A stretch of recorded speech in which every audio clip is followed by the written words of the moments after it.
Hi hello viewers, welcome back to Aadya silver house. ನಾನಿವತ್ತೊಂದು ವಿಷಯ ಹೇಳೋದಕ್ಕೆ ನಿಮ್ಮ ಮುಂದೆ ಇದ್ದೀನಿ. ನಮ್ಮ ಶಾಪಲ್ಲಿ ಎಲ್ಲ ಕಲೆಕ್ಷನ್ಸು ನಿಮ್ಗೆ ಯಾಕೆ ತುಂಬ ಇಷ್ಟ ಆಗ್ತಿದೆ, ಇಷ್ಟು ಚೆನ್ನಾಗಿ ಬರೋದಕ್ಕೆ ಕಾರಣ ಏನಿದೆ, ಪ್ರತಿಯೊಂದು ನಿಮಗೆ ಗೋಲ್ಡ್ ಥರನೇ ಫೀಲಿಂಗ್ ಬರ್ತಾ ಇದೆ. ಯಾಕೆ ಬರ್ತಾ ಇದೆ, ಇದರಿಂದ ಕಾರಣ ಏನಿದೆ ತಿಳ್ಕೊಬೇಕಾ? ಈ ವಿಡಿಯೋ ಸ್ಕಿಪ್ ಮಾಡ್ತಾರೆ ನೋಡಿ. ಇಲ್ಲಿ ನೋಡ್ಬೋದು ನೀವು ಎಷ್ಟು ಜನ ಪರಿಶ್ರಮ ಇದೆ ಅಂತ. ಒಂದು ಸಣ್ಣ ಪ್ರಾಡಕ್ಟ್ ಕಂಪ್ಲೀಟ್ ಆಗೋದ್ರಿಂದ ತುಂಬ ಜನರ ಪರಿಶ್ರಮ ಇಲ್ಲಿದೆ. ಪ್ರತಿಯೊಂದು ಹ್ಯಾಂಡ್ ಕ್ರಾಫ್ಟೆಡ್ ಜ್ಯುವೆಲರಿ ಆಗಿರುತ್ತೆ ವಿತ್ 22 ಕ್ಯಾರೆಟ್ ಗೋಲ್ಡ್ ಪಾಲಿಶಿಂದ ಕಂಪ್ಲೀಟ್ ಆಗಿರುತ್ತೆ.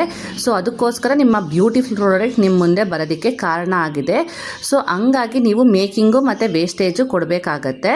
ಸಿಲ್ವರ್ ಗಟ್ಟಿ ನಾವು ನಿಮಗೆ ಕೊಡ್ತಿಲ್ಲ, ಬ್ಯೂಟಿಫುಲ್ಲಾಗಿ ಹ್ಯಾಂಡ್ ಕ್ರಾಫ್ಟೆಡ್ ಆಗಿ ನಿಮ್ಮ ಮುಂದೆ ನಿಮ್ಮ ಇಷ್ಟ ಆಗಿರೋ ಪ್ರಾಡಕ್ಟ್ ಕೊಡೋದಕ್ಕೋಸ್ಕರ ಮೇಕಿಂಗು ವೇಸ್ಟೇಜ್ನ ನೀವು ಪೇ ಮಾಡ್ತಾ ಇದ್ದೀರಾ. ಅವರ ಜೀವನನ ಸಾಗಿಸೋದಕ್ಕೋಸ್ಕರ ಅವರ ಪರಿಶ್ರಮಕ್ಕೆ ಪೇ ಮಾಡ್ತಾ ಇರೋ ಅಂಥ ಚಾರ್ಜಸ್ ಆಗಿರುತ್ತೆ.